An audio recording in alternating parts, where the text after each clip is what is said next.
Shalom, salam sejahtera, sahabat jalannya lurus. Selamat berjumpa kembali di channel ini. Saya berharap dan berdoa kiranya kita semua tetap dalam keadaan baik, dalam keadaan sehat, dan pastinya tetap di dalam lindungan Tuhan.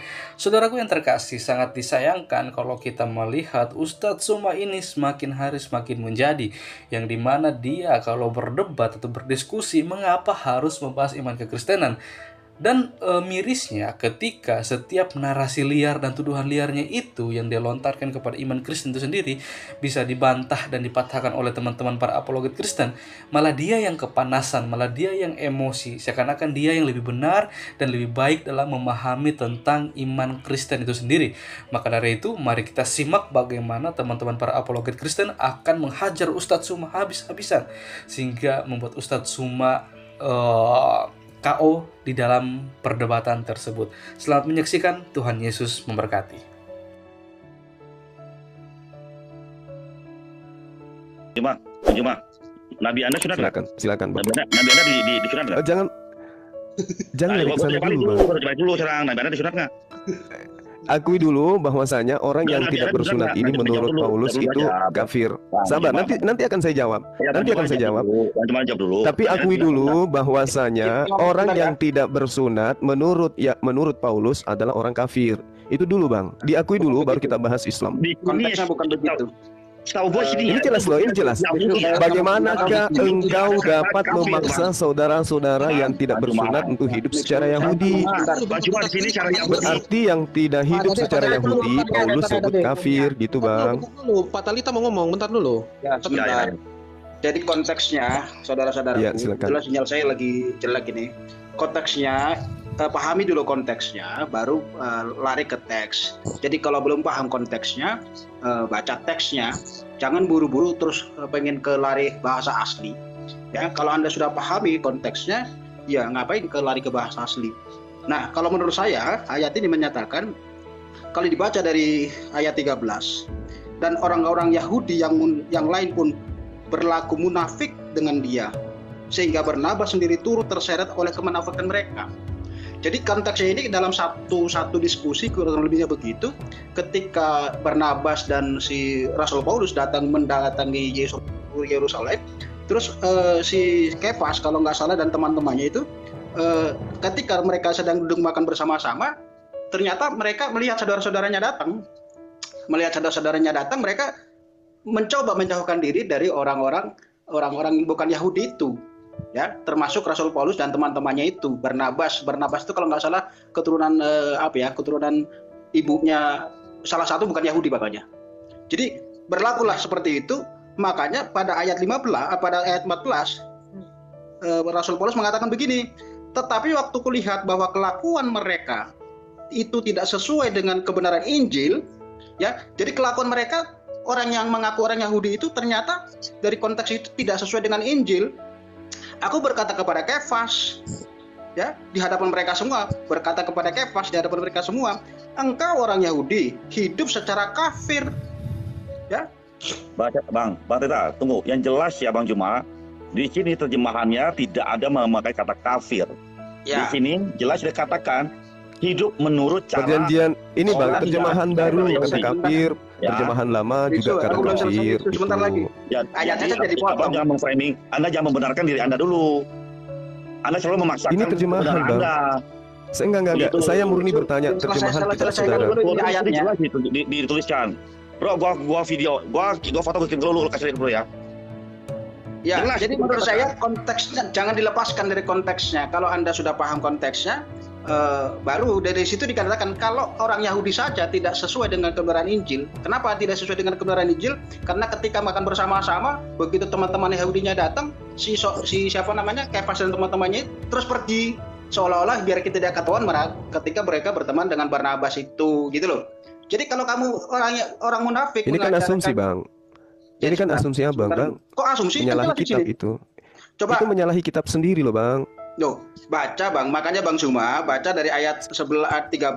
Kalau kenapa harus baca dari 13? 12, gitu loh. Di situ sudah sangat jelas, Bang. Orang yang tidak hidup dalam keadaan Yahudi disebut kafir. Bang Juma, waktu kami membacakan Quran Anda bilang jangan baca setengah-setengah. Ini ya, bosanin layar tuh supaya tidak salah ini dari buku lagi. Jadi itu. Bang Juma Gak kelihatan Bang, gak kelihatan ya. Coba ayat pertama saja, yang pertama saja. Tetapi waktu kulihat bahwa kelakuan mereka tidak sesuai dengan kebenaran Injil, itu pengantarnya kan sudah. Ayat bro, yang ini bro, apa nggak jelas bro, agak jauh dikit bro. Tunggu bentar. Blur. Itu teguran dari Rasul Paulus. Ya, kalau kamu ngajarkan orang tidak benar, bagaimana kamu bisa mengajarkan orang? Kurang lebihnya begitu. Terjemahan baru ya dari Alkitab baru ya. Ya, silakan. Oh, udah jelas nih. Aku berkata kepada Petrus di hadapan semua orang, jika engkau seorang Yahudi hidup dengan cara hidup bangsa lain bukan secara Yahudi, bagaimana engkau memaksa orang-orang bukan Yahudi hidup menurut cara Yahudi? Nah, itu loh konteksnya begitu. Nah, itu. Jadi konteksnya itu teguran ketika misalkan kenapa nggak tampilkan terjemahan baru milik orang Indonesia, Bang? Nah, ini itu ada apa gitu, Bang? Konteksnya begini. Misalkan saya terjemahan baru dan terjemahan lama coba ditampilkan.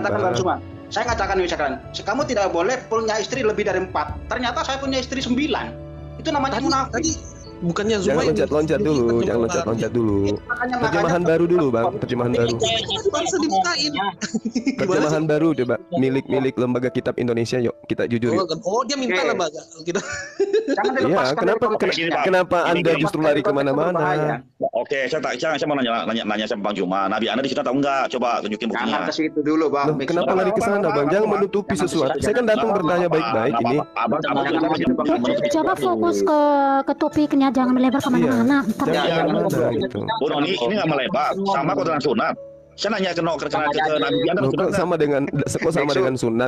Ini terkait dengan pernyataan kafir bahwa orang di luar hidup tidak sama Yahudi itu disebut kafir. Nah, tapi jangan dilepaskan Bang Zuma. Ayat pertama enggak masalah, saya tidak melepaskan. Yang saya ingin tahu Galatia 2 nomor 14. Di situ dikatakan, jikalau engkau seorang Yahudi hidup secara kafir dan bukan secara Yahudi, bagaimanakah engkau dapat memaksa saudara-saudara yang tidak bersunat? Berarti saudara-saudara yang tidak bersunat ini disebut hidup secara apa? Secara Yahudi atau secara kafir? Kan itu poinnya, Bang.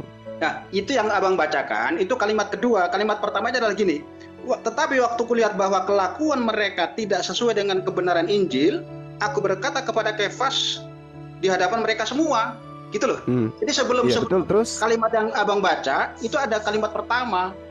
Makanya saya bilang tadi, maksudnya Rasul Paulus jangan munafik. Munafik itu apa? Kok lari ke sana, Bang? Tadi saya katakan tidak boleh punya istri lebih dari 4. Ternyata saya pribadi punya istri 9 atau 10, gitu loh. Itu namanya munafik. Itu maksudnya, Bang. Jadi jangan, kalau kamu tidak kalau bahasa Jawanya jangan jarkoni. Bisa ngajar tapi nggak bisa ngelakoni, itu bahaya. Oke, baik Bang Talita. Saya mau tanya. Kata yang Anda baca Galatia 2 nomor 14. Di situ ada 2 cara hidup. Yang pertama cara hidup Yahudi, yang kedua cara hidup kafir. Orang yang tidak bersunat disebut hidup cara apa? Ya.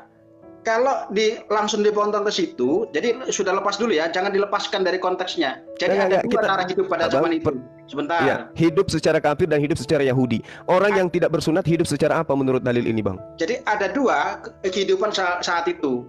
Orang Yahudi dengan hukum Tauratnya dan orang di luar Yahudi tanpa hukum Taurat. Ya. Jangan lari dari konteks yang ada. Orang yang hidup secara Yahudi dan orang yang hidup secara kafir, itu yang ada di dalam kitab saudara. Pertanyaan saya, orang yang tidak bersunat itu hidup secara Yahudi atau hidup secara kafir? Sebentar, Bang. Saya tidak dikatakan melanggar hukum kalau hukumnya tidak ada.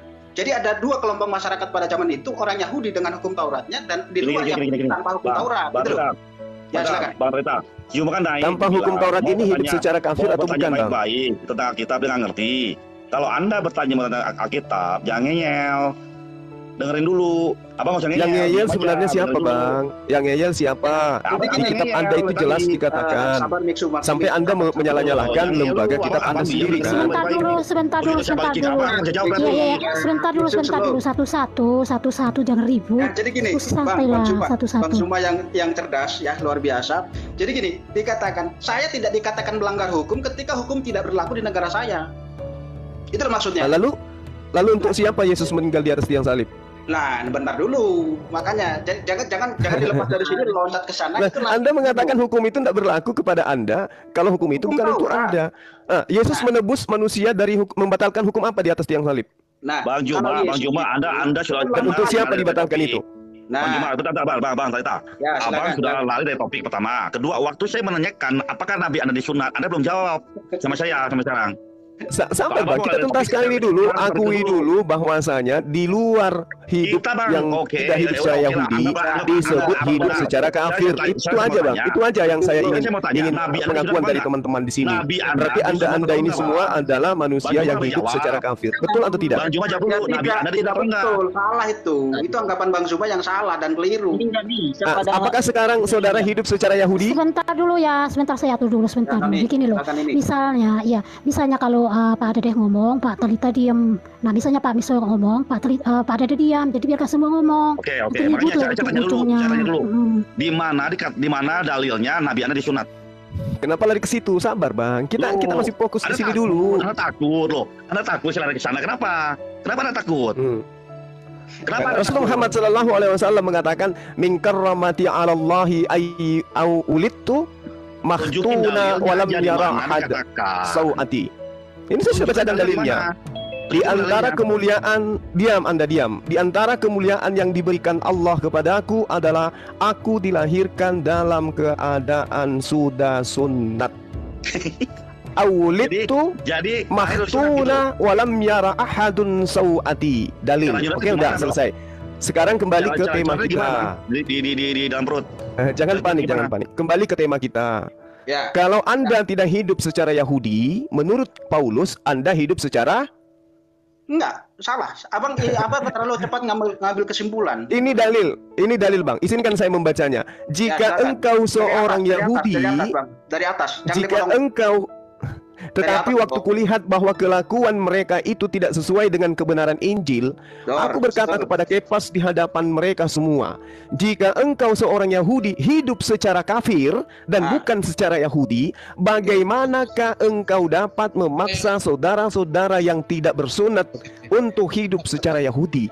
Berarti ada dua, secara Yahudi dan secara kafir. Secara kafir ini adalah tidak bersunat. Apakah Anda bersunat? Kalau Anda tidak bersunat, berarti Anda hidup secara Yahudi atau secara kafir? Jangan ke situ dulu, Bang. Oke, sebentar dulu Pak Talita, Pak yang Kristen dulu. Dari tadi dia diam, sekarang gantian dulu. Talita, ya silakan. Ayat 14 ini menyatakan Paulus berkata kepada Kefas, di hadapan mereka semua, jika engkau ini Kefas, seorang Yahudi, hidup secara kafir, Kefas penujuannya, dan bukan secara Yahudi. Ini penujuannya ke Kefas. Di mana salahnya di situ? Ini Kefas, kita tahu latar belakang Kefas bagaimana.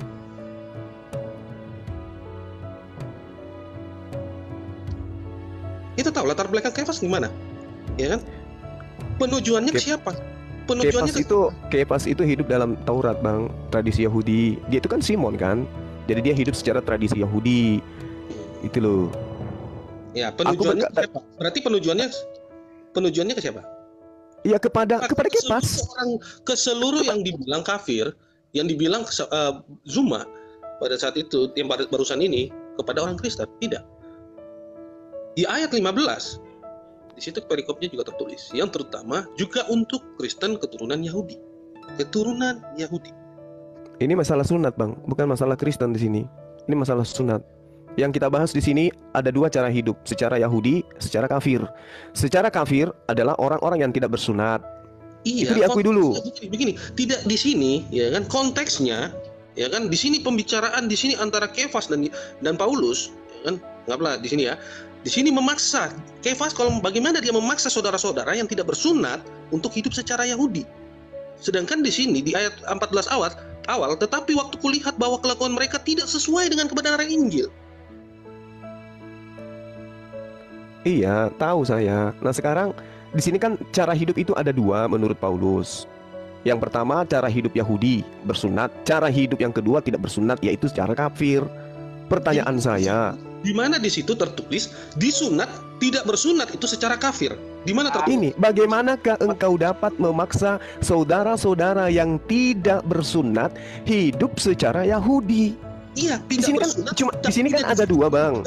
Bahwa itu kafir. Secara kafir dan secara Yahudi. Ini kan ada dua di sini.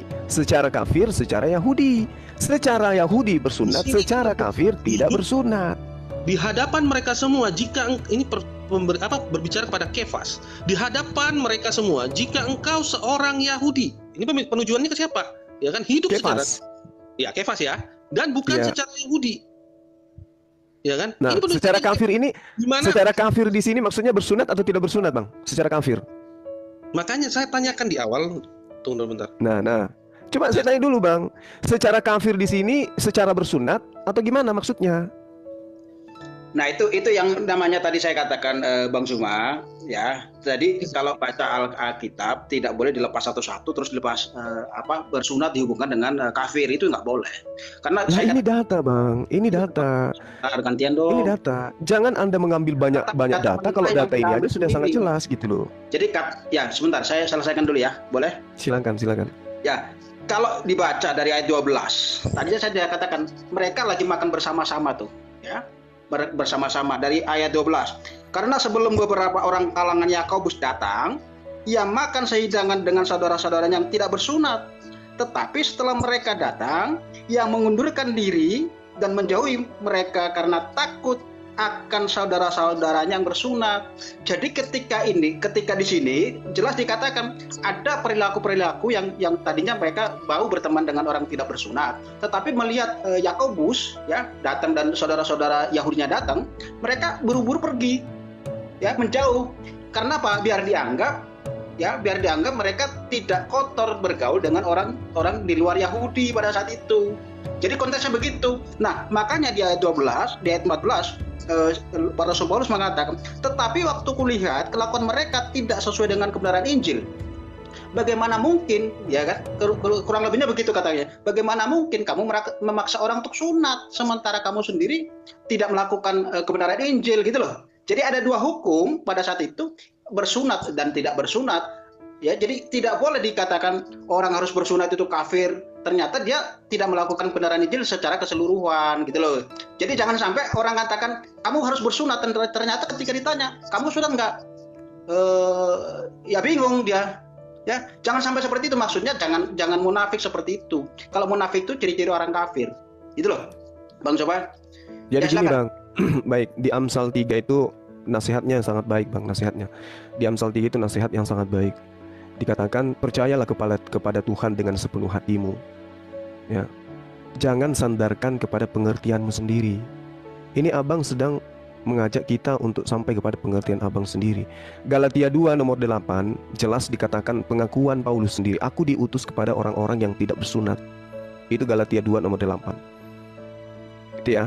Nah, ketika kemudian kita sampai pada data Galatia 2 nomor 14, di situ sangat jelas orang-orang yang tidak bersunat itu disebut hidup secara kafir.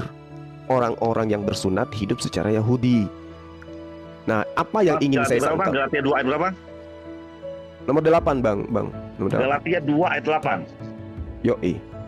Sebab dia yang telah bekerja di dalam Petrus untuk kerasukan orang-orang bersunat. Bukan kerasukan, Bang. Bukan kerasukan. Kerasukan orang-orang bersunat. Dia juga telah bekerja di dalam aku bagi bangsa-bangsa lain. Jadi Paulus diberi kekuatan untuk memberikan pengajaran kepada orang-orang yang tidak bersunat. Itulah saya katakan. Ya, ini jelas, Bang. Gitu, Bang. Paulus diutus untuk orang-orang yang tidak bersunat. Bang Zuma sudah selesai belum? Kalau boleh nggak saya ngatakan, saya copot satu ayat Al-Hijr ayat 6. Terus saya katakan bahwa yang diberi kitab itu adalah benar-benar seperti itu. Boleh nggak, Bang? Ya silakan aja, Mas, silakan. Nanti saya jelaskan. Nah, secara ilmiah itu tidak boleh, Bang. Jadi kalau Abang lakukan bisa. Itu namanya bisa, Bang, bisa. Misalnya Anda membawa Al-Hijr ayat 6. Sabar. Wa qalu ya ayyuhalladzina nuzila alaihi dzikr innaka lamajnun. Dan mereka berkata, siapa mereka ini? Kan yang berkata bukan Allah, bukan juga malaikat. Wahai orang yang kepadanya diwahyukan Al-Quran, sesungguhnya engkau benar-benar orang gila. Siapa mereka ini? Kan begitu cara belajarnya. Ternyata mereka ini adalah orang-orang kafir Mekah. Kan gitu Bang, kalau satu ayat yang Anda gunakan dalam Al-Quran. Nah sama dengan ini, ketika Galatia mengatakan jika seorang Yahudi hidup secara kafir dan bukan secara Yahudi, bagaimanakah engkau dapat memaksa saudara-saudara yang tidak bersunat untuk hidup secara Yahudi? Saya katakan begitu Bang. Ayo mari kita bahas kesamaannya di mana. Karena di sini ada jelas, yang bersunat hidup secara Yahudi, yang tidak bersunat hidup secara kafir. Ayo, silakan. Sabar dulu ya. Ini adalah Silakan Bang. Paulus kepada Petrus di Galatia 2 ayat 14. Ya kan? Dia di situ memberikan teguran atas kepada Petrus karena dia makan bersama. Di ayat berapa itu Bang Talita tadi? Bang Talita bacain itu. Nomor 14 Bang, nomor 13 14. 12, mulai dari 12. Ya, di situ kan dibilang makan. Tunggu bentar ya.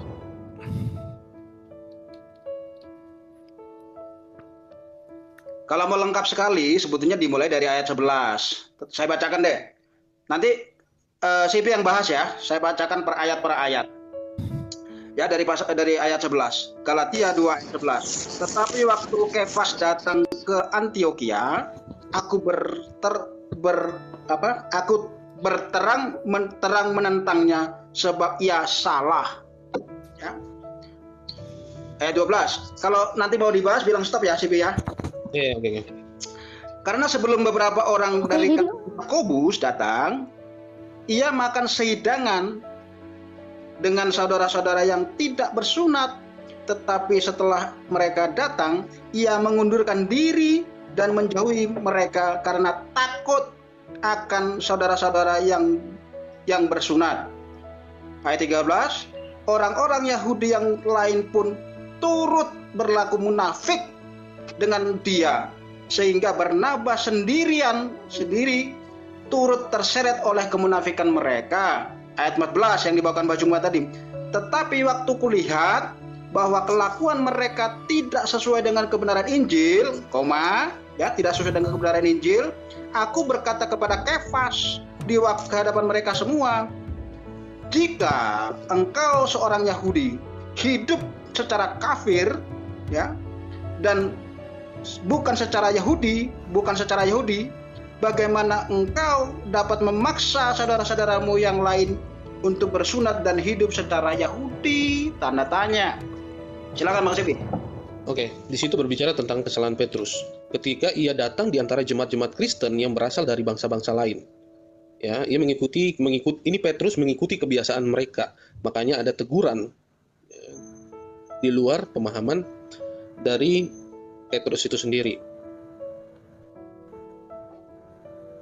Di Kisah Para Rasul 10 1-48 di situ sebenarnya sudah menjawab semuanya. Kenapa bisa disebut seperti itu? Kan? Nah, ketika ia diperingatkan melalui suatu penglihatan dari surga bahwa ia tidak boleh menyebut sesuatu najis atau tidak tahir. Namun ketika di sana datang beberapa orang Kristen Yahudi dari Yerusalem, ia merasa enggan berada bersama-sama dengan orang dari bangsa lain-lain itu. Silakan. Iya, jadi gini Bang. Yang sebenarnya ingin saya katakan di sini adalah penamaan Al-Quran terhadap saudara-saudara dengan sebutan kafir itu adalah sesuatu penamaan yang sebenarnya nggak boleh merasa risih gitu.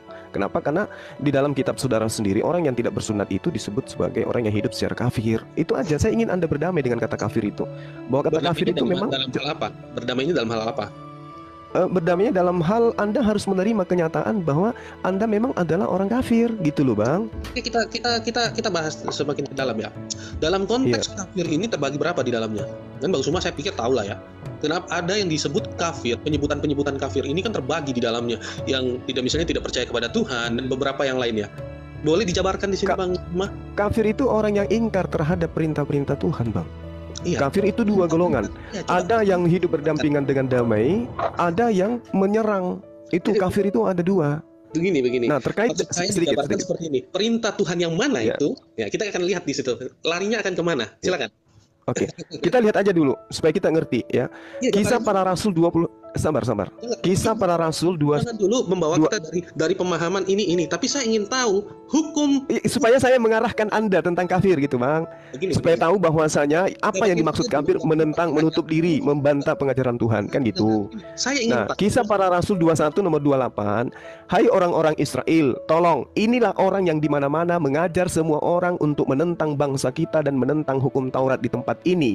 Dan sekarang ia membawa orang-orang Yunani, orang-orang yang tidak bersunat, ke dalam bait Tuhan dan menajiskan tempat suci. Itu satu. Sebelum saya jauh. Kisah para Rasul 21 nomor 28. Santai, relax. Berapa, Bang? Kisah para Rasul 21 28. Nomor 28. Nomor 28, Bang. 28, sorry. Oke. Ya. Nah, saya bacakan ya. Ayat 28.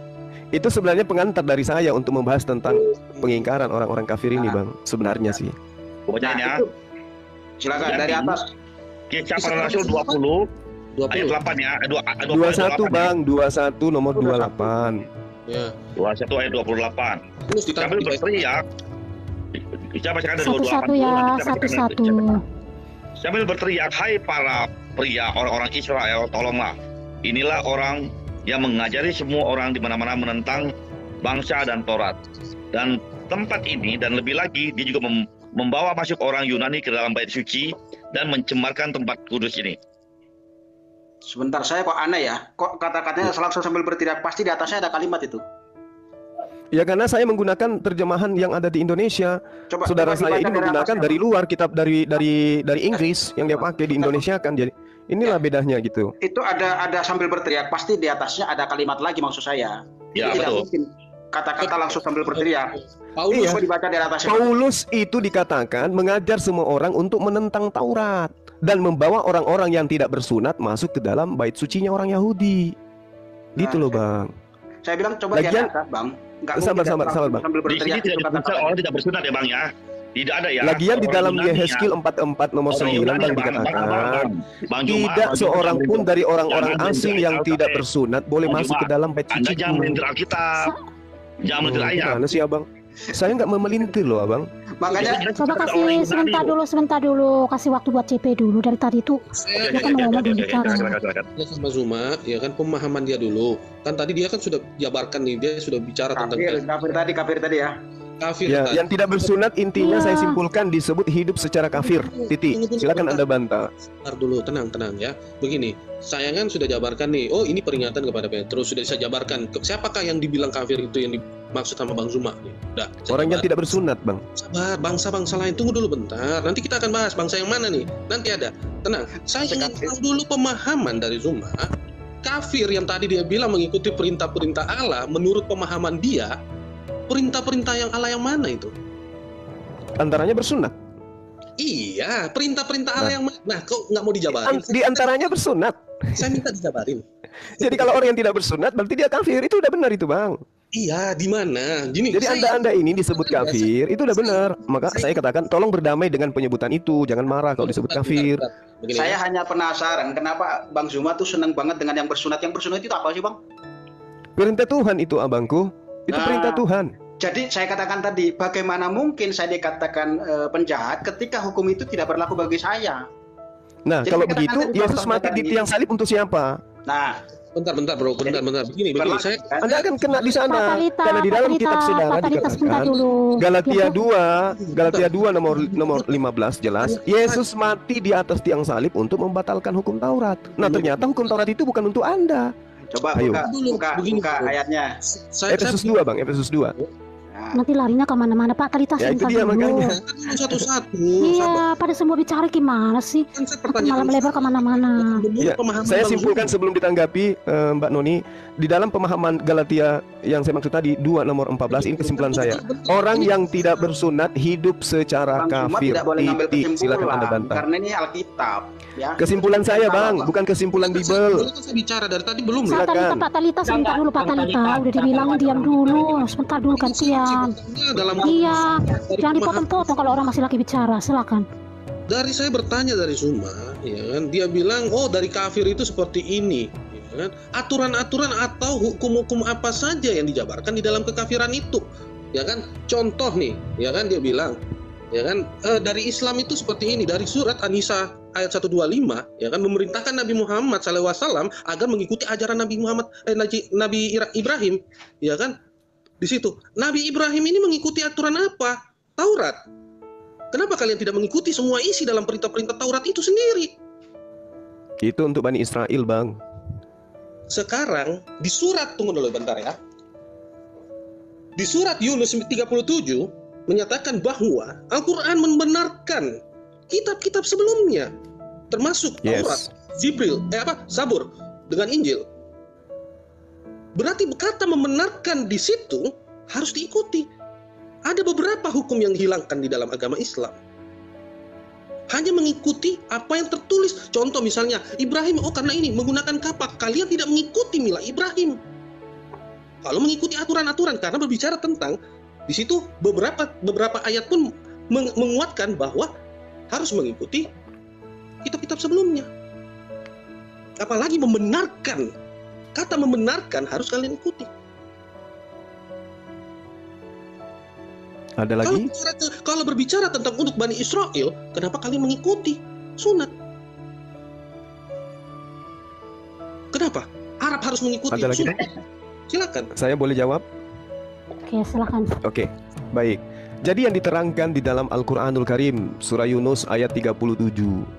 Ayyuftara min dunillahi walakin tasdiqal ladina baina yadai wa tafsilal kitab la raiba fi min rabbil alamin.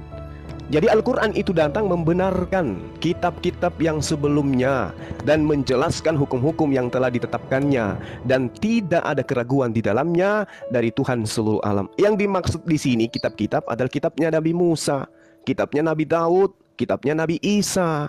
Sedangkan yang kita bahas tadi adalah kitabnya Nabi Paulus. Itu dulu, dudukan perkara itu dulu. Iya, ya, tapi itu. Yahudi ikut apa? Tadi kan sendiri Zuma yang bilang Yahudi itu ikut Taurat, ikut apa namanya? Ya, dibilang betul. Ini makanya saya compare di sini. Sekarang di sini saja sudah terlihat membenarkan kitab-kitab sebelumnya, tapi kalian menghilangkan beberapa bagian dari hukum Taurat. Bukan begitu, Bang. Kita nggak dituntut untuk mengikuti syariat. Syariat Yahudi untuk Yahudi, ketetapan itu untuk mereka. Membenarkan bahwa Tuhan memberikan aturan main kepada Yahudi, bukan mengikuti. Kalau Islam itu panduannya ada jelas, Bang. Aturan-aturan ala mana? Kuntum tuhibbunallah fattabi'uni. Maka umat Islam itu mengikut kepada baginda Rasulullah, bukan mengikut kepada Nabi Musa. Bukan mengikut kepada syariat Daud, bukan mengikut kepada syariat Nabi Isa, Bang. Kami ikut kepada baginda Rasulullah Muhammad SAW. Tapi kitab kami membenarkan kitab-kitab para nabi. Nah, sedangkan kalian membenarkan kitab daripada kitab nabi kalian, Nabi Paulus. Di dalam kisah para rasul 13 nomor 1, Saulus itu disebut nabi dari Antioquia, kan gitu. Nah, terkait dengan tema kita, pembahasan tentang sunat dan orang yang tidak bersunat. Orang yang hidup dalam keadaan sunat disebut hidup secara Yahudi. Orang yang tidak bersunat disebut hidup secara kafir. Berdasarkan Galatia 2 nomor 14 itu, Bang.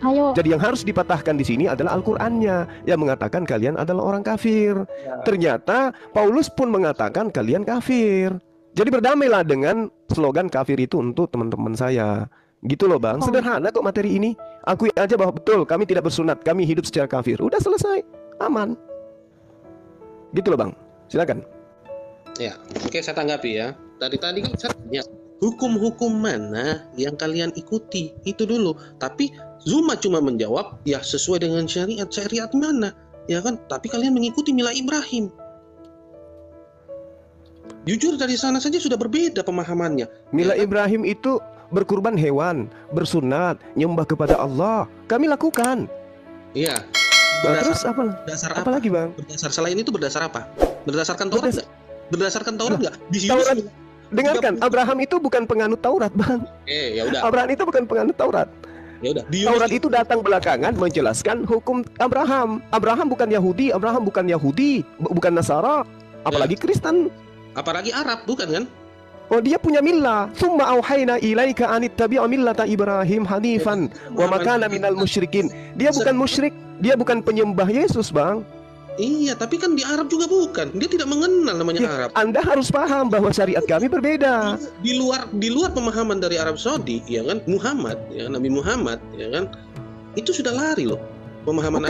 Bukan bang. Jangan lari kemana-mana dulu. Kalau kita berbicara mengenai Nabi Ibrahim di dalam Al-Quran diterangkan begini. Sabar.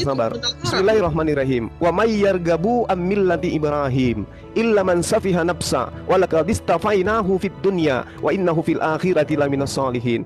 Dan orang yang membenci ajaran Ibrahim, oke, ini Kristen salah satunya, hanyalah orang yang memperbodoh dirinya sendiri. Dan sungguh kami telah memilihnya Ibrahim di dunia, dan sesungguhnya di akhirat dia termasuk orang-orang yang saleh.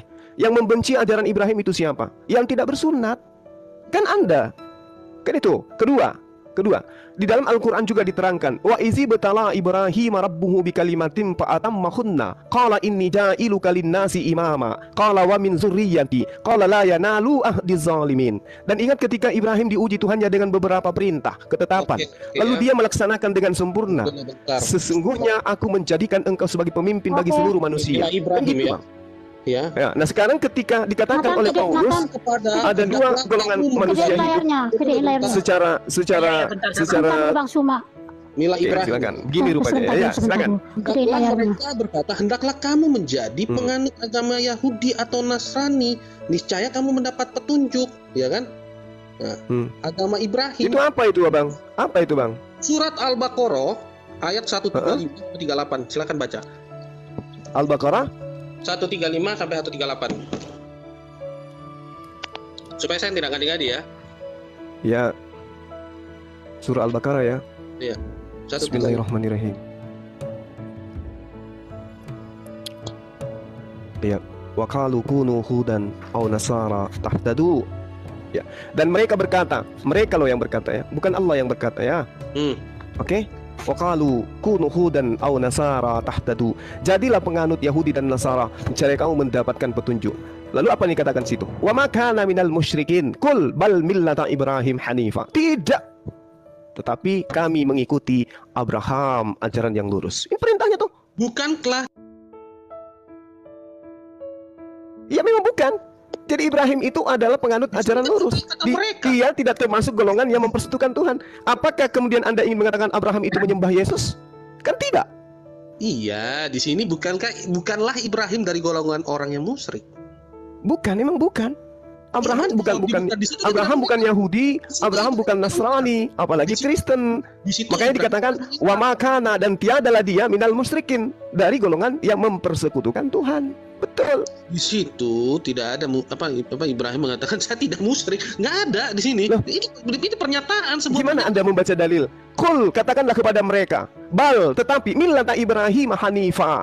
Kami mengikuti ajaran Ibrahim yang lurus, wa, dan tidak ma, karena, dan tiadalah kami termasuk golongan musyrikin. Kami mengikuti Ibrahim dan kami tidak termasuk golongan musyrikin.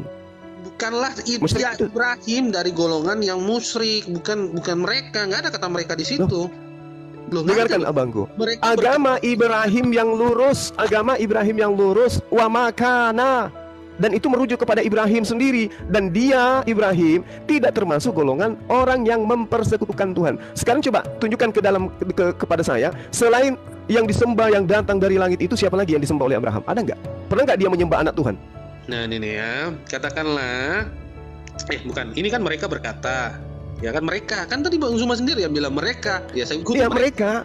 Ya, hendaklah kamu. Gantian dulu Bang Suma gantian dulu, kasih dia waktu dulu. Ya, baik. Mereka itu siapa? Itu dulu. Baca ayat 130 ya Bang, supaya tahu.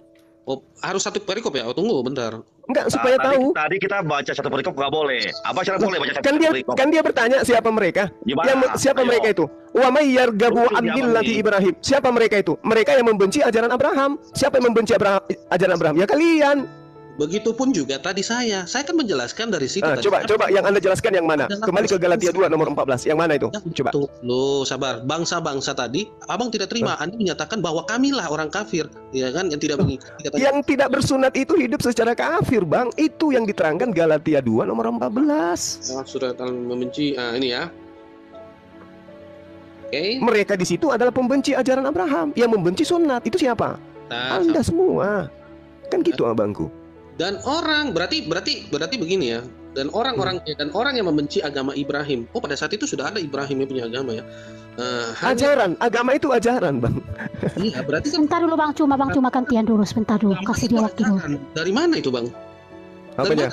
Ya, agama itu ajaran, ya kan? Pada saat itu agama itu ajaran, Bang. Agama itu jalan. Makanya dikatakan millah. Millah itu jalan.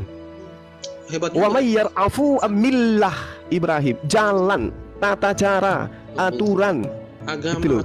Iya, itu sebenarnya masa agama etimologinya gitu ya. Agama itu bahasa kita, Bang. Millah itu artinya apa? Millah itu jalan. Gantian, Bang Juma. Ini agama satu. Ibrahim, saya nggak menambahkan dan mengurangkan. Millati Ibrahim diterjemahkan agama Ibrahim atau jalan Ibrahim. Kalau di situ ditulis jalan, nanti Anda bertanya lagi, jalan mana? Jalan Yosudarso. Iya, jalan Mengusidi. Sekarang jalan Kakatua. Di situ. Mila itu apa, Bang? Mila itu apa, Bang? Sekarang saya tanya, berarti ini yang salah Kemenak, ya kan? Yang salah Kemenak nih, membenci agama. Oh enggak, Anda yang salah memahami. Mila itu jalan. Akulah jalan, akulah kebenaran, akulah hidup. Apa jalan yang ditunjukkan oleh Yesus? Menjadi Kristen, pengikut Yesus. Agamanya apa? Kristen katanya. Kan gitu, Pak. Hanya orang yang memperbodoh diri yang tidak ngerti apa arti agama itu. Berarti lari dari masalah sunat yang disebut kafir dan hidup secara Yahudi. Kan gitu, Abang. Berarti betul ya. Mila itu jalan ya, secara pengertiannya. Oke, berarti ini salah Kemenak. Kenapa dia harus pakai? Nggak salah. Agama itu artinya apa? Menurut Anda? Sekarang berarti di sini salah Kemenak nih. Anda ingin melindungi teman saudara yang mengatakan lembaga Bible itu salah. Nggak ada yang mengatakan agama itu. Bisa nggak sebentar dulu satu-satu. Bukan dibilang apa? Di sini tertulis agama. Agama itu milah. Hayo. Saya bukain ya agama itu ya. Oke. Ya silakan. cuman tadi teman kita itu udah terlanjur mengatakan lembaga kitab Indonesia itu salah, kata dia, dengan menggunakan kata kafir. Nah, sekarang berarti mila itu jalan, agama bukan. Agama itu jalan. Katanya tadi aja ada agama. Katanya iya, agama itu jalan, Bang. Jalan. Dengarkan, agama itu jalan, cara hidup, ketetapan, apalagi? Agama itu aturan. Oke, agama itu ketetapan, aturan, jalan, rambu-rambu, itu agama. Ya, rambu-rambu ya. Ya kan? Ya. Berarti pada saat itu memang belum ada agama seperti di Indonesia saja. Oh, ada. Abraham itu sudah ada rambu-rambunya, sunat bagi laki-laki. Nyembah hanya kepada Allah. Itu jalannya. Untuk sampai kepada Tuhan yang Abraham, ikuti jalannya, ikuti agamanya, agama Abraham, jalan yang ditunjukkan Abraham. Yang bilang cuma di Indonesia saja. Anda hanya berkutik di sini. Kenapa? Anda ingin melindungi agama Anda, yang nyata-nyata Anda disebut kafir. Kesimpulan saya tadi Anda bantah. Orang yang tidak bersunat itu disebut kafir oleh Paulus. Bantai. Sebentar dulu, gantian dulu. Semuanya diam dulu. Sebentar dulu, semuanya diam dulu. Anda sendiri loh, saya nggak bicara apa-apa. Bang Zuma sendiri yang berbicara bahwa agama itu cuma ada di Indonesia. Ini kelihatan panik. Anda kelihatan panik. Kalau agama saja Anda nggak mau paham. Agama itu adalah jalan. Itu bukti Anda panik sekarang. Iya, coba tunjukin saya datanya di mana. Agama itu apa, Bang? Dan gama itu artinya apa? Tidak kacau. Apa yang membuat kita tidak kacau? Beragama supaya tidak kacau. Berarti agama di sini adalah jalan menuju kepada keteraturan, jalan menuju kepada rambu-rambu. Rambu-rambunya Ibrahim itu jelas. Sebentar dulu, gantian dulu. Kalau begitu mari kita sepakat bahwa orang yang tidak bersunat disebut kafir. Enggak, kita sepakat. Kamu kan bilang di situ kan, kamu sendiri yang menyatakan bahwa agama itu cuma ada di Indonesia. Barusan lu kamu ngomong, saya nggak ngutip dari mana-mana. Iya, betul. Benar. Iya betul. Penyebutan agama itu digunakan oleh orang Indonesia untuk memberikan ciri khas jalan kehidupan, keyakinan seseorang. Nggak paham juga? Ya, oke. Berarti pada saat itu cuma di Indonesia ya. Kita kunci di situ ya. Berarti pada saat itu memang belum ada penamaan kata agama ini. Emang Anda mengatakan orang-orang Barat mengatakan agama? Ini bahasa Indonesia, Bang. Ntar dulu Bang Zuma, gantian dulu, kasih dia waktu dulu. Ini ada panik ini. Begitu lemahnya argumen Anda. Kenapa sih? Pak Doni, pakai timer aja deh. Pakai timer aja. Enggak usah, yang penting ngomongnya gantian, satu-satu. Gantian. Situ kan Zuma sudah menyatakan, ya kan? Sekarang agama itu ada pada zaman abad keberapa? Tiba-tiba dibilang Ibrahim sudah ada agama.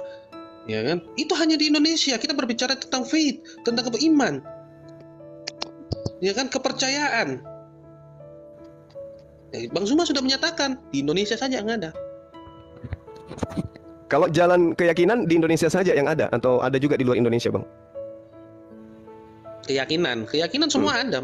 Ya udah, jangan Anda memperlihatkan cerminan kepanikan Anda. Anda panik ini, Anda panik. Orang-orang yang tidak bersunat disebut kafir. Berarti Bantah itu.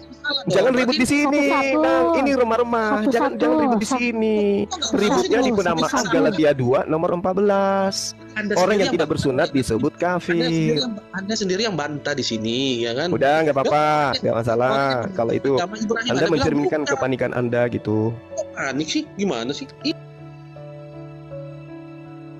Dengan kata kafir yang tadi. Iya dong, berarti begini, berarti di situ pada saat itu memang tidak beragama, ya kan? Di luar orang tidak beragama disebutkan di dalam Al-Qur'an, ya. Satu-satunya adalah agama Islam. Berarti di luar pada itu kalian semua kafir, tidak mengenal Tuhan. Gitu ya. Tidak mengenal namanya Islam. Yang kafir menurut Galatia 2 nomor 14 yang mana? Apalagi? Ini kamu belum jelaskan saya. Anda justru tidak menjawab dari tadi. Yang disebut kafir di dalam Galatia 2 nomor 14 itu yang mana? Bangsa-bangsa lain. Yang mana? Bangsa-bangsa lain itu yang mana? Indikasinya seperti apa? Indikasinya bersunat atau tidak bersunat?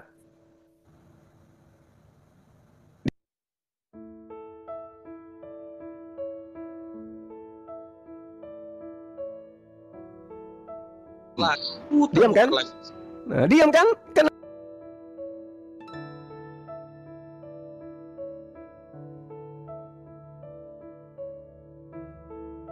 Ini saya cuma ingin berdamai, Bang. Kami mengatakan orang kafir itu adalah orang yang menentang ajaran Tuhan. Paulus mengatakan orang yang tidak bersunat itu hidup secara kafir. Udah damai aja. Jadi kalau misalnya nanti Anda disebut kafir, nggak usah marah. Karena Paulus pun mengatakan itu. Orang yang tidak bersunat adalah orang yang hidup secara kafir. Dalil kitab Anda yang mengatakan itu.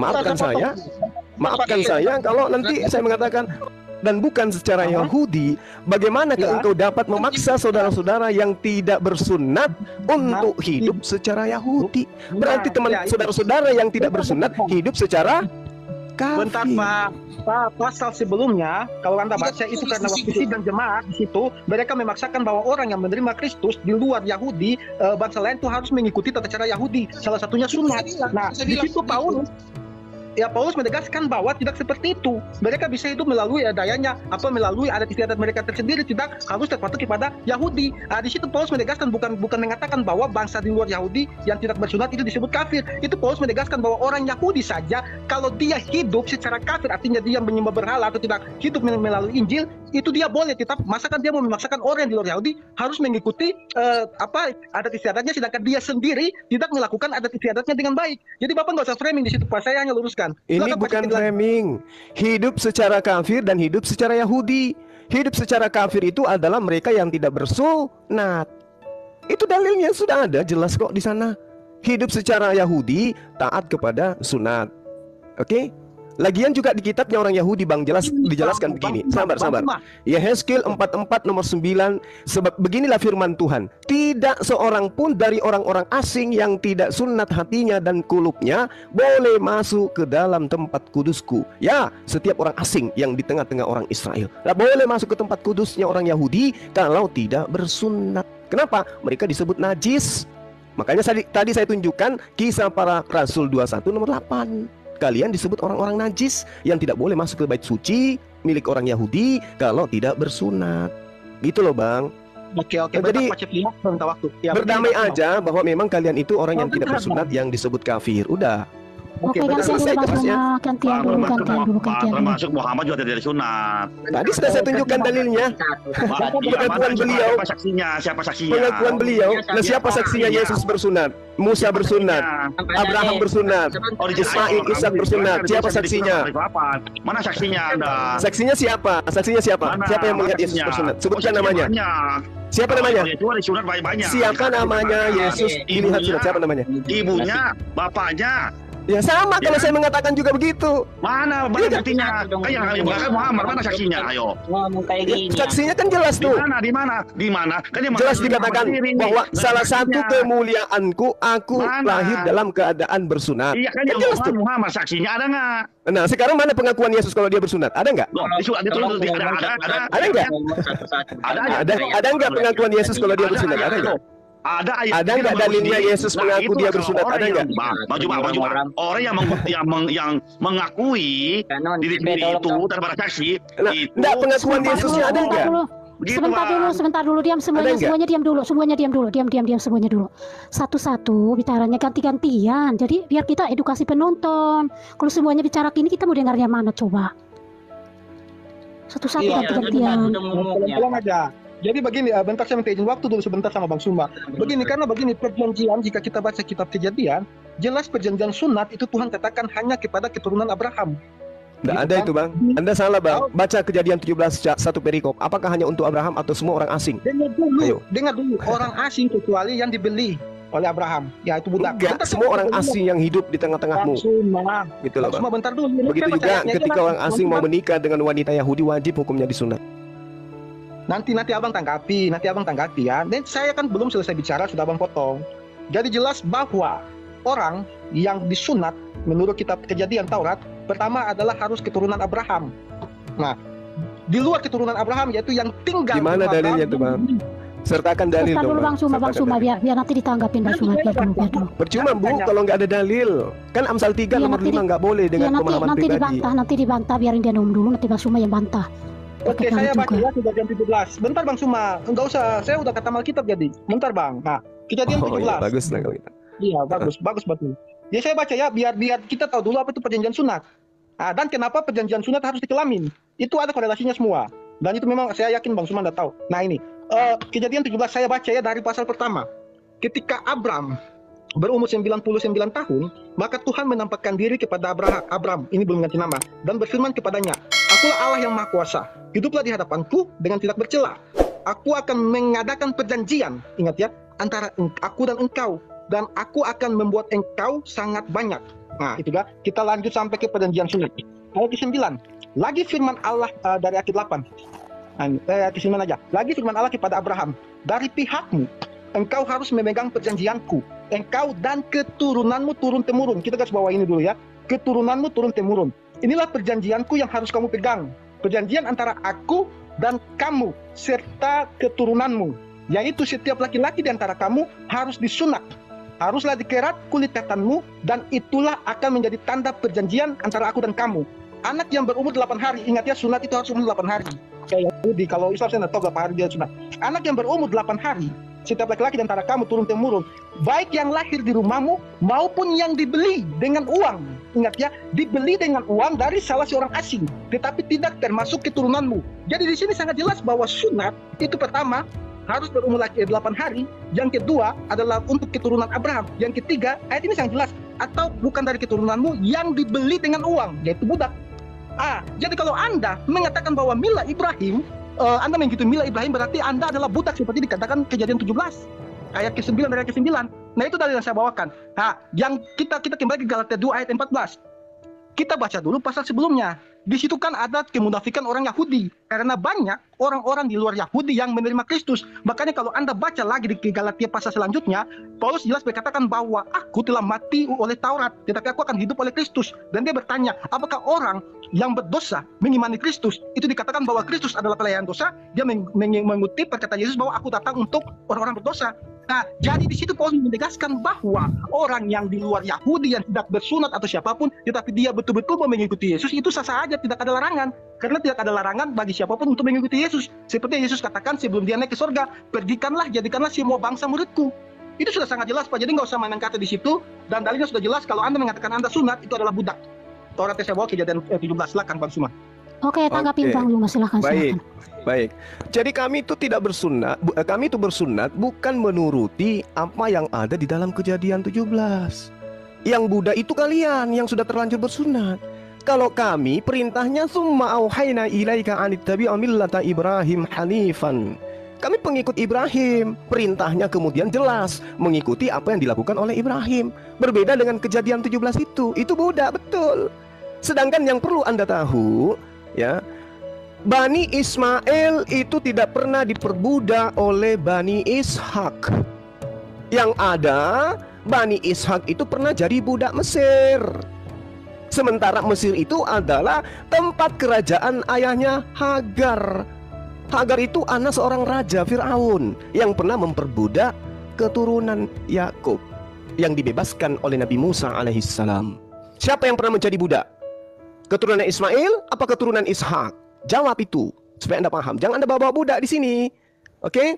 Tsumma auhayna ilaika an ittabi' millata Ibrahim hanifan wa ma kana minal musyrikin. Nah, tadi ketika saudara mengatakan kami sunat itu disebabkan karena kami budak, itu tidak ada dalilnya. Anda hanya mencomot kitabnya orang Yahudi untuk kemudian mendudukkan kami di sana. Padahal kami disunat bukan berdasarkan kitab Kejadian. Kami punya Al-Quran.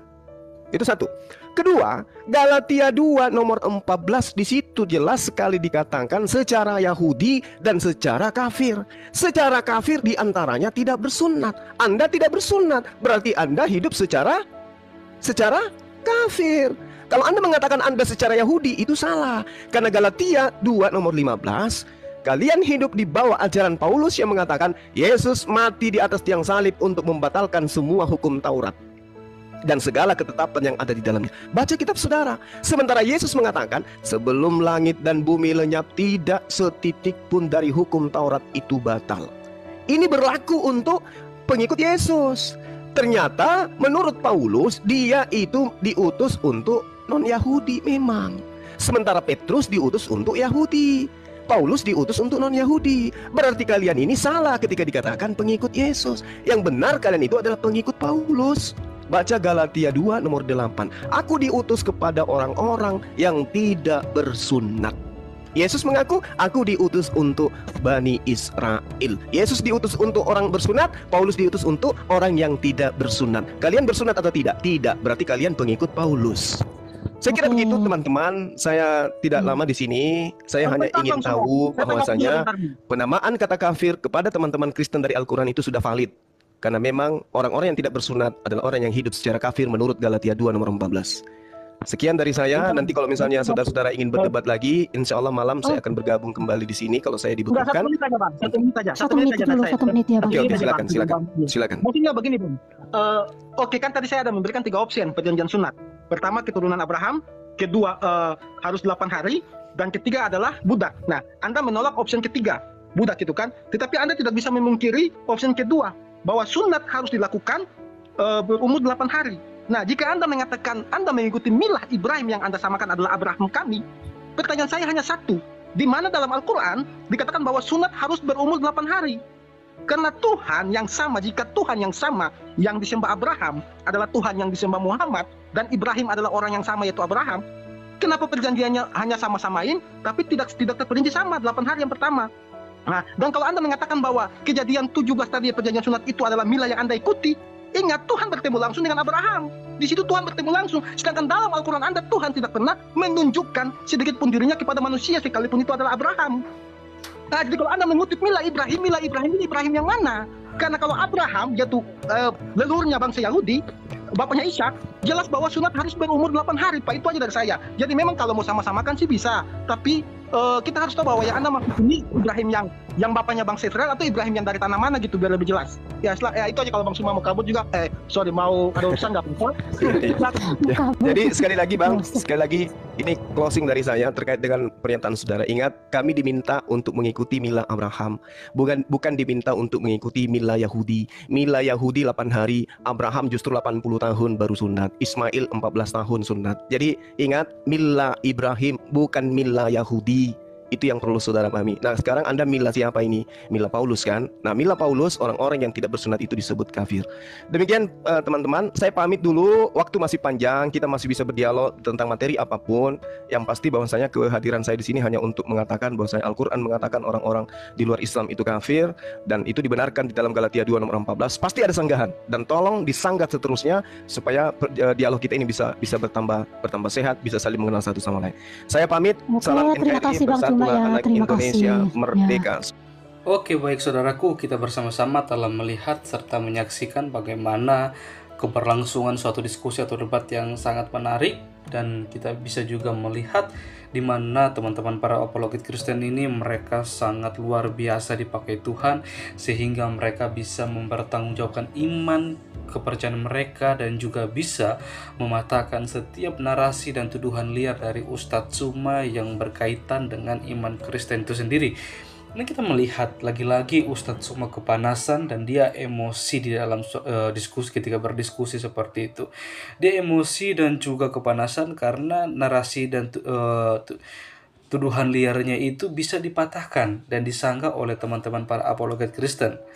Hal ini bisa dikatakan bahwa Ustadz Suma ini ternyata dia memang betul-betul atau benar-benar hanya mencari ayat-ayat Alkitab sesuai dengan kebutuhannya dia sendiri seperti itu, tanpa dia harus mentafsirkan ayat itu dengan baik dan benar supaya dia tahu maksud dan tujuan dari penulisan ayat tersebut seperti itu. Malahan dia banyak sekali mengeluarkan tuduhan-tuduhan liar yang tidak berkaitan dengan iman Kristen itu sendiri. Dan ketika teman-teman para apologet Kristen bisa menyanggah, membantah akan hal itu malah membuat dia kepanasan, emosi, dan kadang-kadang dia menyerang pribadi seperti itu. Ya kita hanya bisa berdoa ya saudaraku, supaya firman yang diputarbalikkan oleh Ustadz Suma itu biarlah firman itu sendiri yang mengubahkan kehidupan dia, sehingga dia juga boleh melihat dan merasakan bagaimana kasih Allah yang begitu besar melalui Yesus Kristus, supaya setiap orang yang percaya tidak binasa, melainkan memperoleh hidup yang kekal. Kita berdoa untuk teman-teman para apologet Kristen dimanapun mereka berada, supaya mereka boleh terus dikuatkan dan dipakai Tuhan secara luar biasa untuk menjadi saksi-saksi Kristus dimanapun mereka berada, supaya Injil terus disiarkan, diberitakan, dan banyak orang yang boleh mendengar, dan banyak juga orang yang boleh ditarik untuk melihat, merasakan kasih Allah itu. Bahkan mereka mengambil keputusan untuk sungguh-sungguh percaya kepada Tuhan Yesus sebagai satu-satunya Tuhan dan Juru Selamat dalam kehidupan mereka. Saudaraku yang terkasih, sebelum saya mengakhiri video ini, izinkan saya untuk membagikan satu renungan untuk kita semua, dan biarlah renungan ini boleh menjadi berkat bagi kita semua, dan kita juga boleh menjadi pelaku-pelaku firman yang setia, yang dimana terdapat di dalam 2 Korintus pasal yang ke-5 ayat yang ke-15. Di situ dikatakan, dan Kristus telah mati bagi semua orang supaya mereka hidup, tidak lagi untuk diri sendiri tetapi untuk Dia yang telah mati dan telah dibangkitkan untuk mereka. Saudaraku yang terkasih, pada zaman ini manusia semakin berfokus kepada dirinya sendiri, membuat manusia semakin memuji dirinya sendiri. Mereka berusaha mencukupi kebutuhan sendiri. Memang tidak masalah, tapi cara mereka ini mereka lakukan tanpa mengandalkan dan melibatkan Tuhan di dalamnya seperti itu. Dan sedapat mungkin banyak yang berelasi dengan orang lain jika itu menguntungkan. Pujian juga hanya ditujukan pada orang yang cantik dan kaya, bukan kepada orang-orang yang taat dan benar. Hal ini terjadi karena manusia terjebak dan terpenjara oleh berbagai hal duniawi, sehingga berlomba-lomba untuk menggapainya demi sebuah pengakuan duniawi. Hal inilah yang mau ditentang oleh Rasul Paulus dalam ayat ini, bahwa kita manusia tidak hidup untuk diri kita sendiri, tetapi untuk Dia yang telah mati dan yang telah dibangkitkan dari kematian. Kita hidup bukan karena kekuatan dan kehebatan kita, bukan karena kekayaan yang kita miliki, dan kita tidak ada sesuatu hal yang bisa kita banggakan atau andalkan supaya kita bertahan dalam hidup ini. Mari kita sadari bahwa hidup itu adalah anugerah Tuhan. Hidup kita telah ditebus dengan bayaran yang mahal. Dia, Kristus, telah mengorbankan dirinya supaya kita hidup. Hidup kita bukanlah milik kita, melainkan milik Tuhan. Artinya hidup kita harus sesuai dengan kehendak Tuhan dan menjalaninya sesuai pengaturan yang daripada Tuhan itu sendiri. Demikian jugalah kita orang Kristen di hadapan Tuhan. Tanpa Tuhan kita tidak bisa berbuat apa-apa. Dan tanpa Tuhan hidup kita tidak akan teratur atau kacau balau. Tuhanlah yang membuat kita hidup. Pengorbanannya di kayu salib membuat kita hidup. Dengan demikian, sudah seharusnya kita tidak hidup untuk diri kita sendiri, melainkan juga hidup untuk kemuliaan nama Tuhan. Mari kita menghayati kisah Tuhan dalam hidup kita dan menjalani hidup sesuai dengan kehendak-Nya. Kita layak bersyukur atas pengorbanannya dan bersungguh-sungguh mempersembahkan hidup kita untuk melayani Tuhan. Oke saudaraku, kiranya renungan ini boleh menjadi berkat bagi kita semua. dan kita juga boleh terus menjadi pelaku-pelaku firman dimanapun kita berada, sehingga setiap orang yang mendengarkan kabar baik, mereka boleh diberikan kesempatan untuk merenungkan, bahkan mereka juga boleh mengambil keputusan untuk percaya kepada Yesus Kristus sebagai satu-satunya Tuhan dan Juru Selamat dalam kehidupan mereka. Sekian video saya di hari ini, sampai berjumpa di video-video saya yang selanjutnya. Kiranya Tuhan Yesus memberkati kita semua.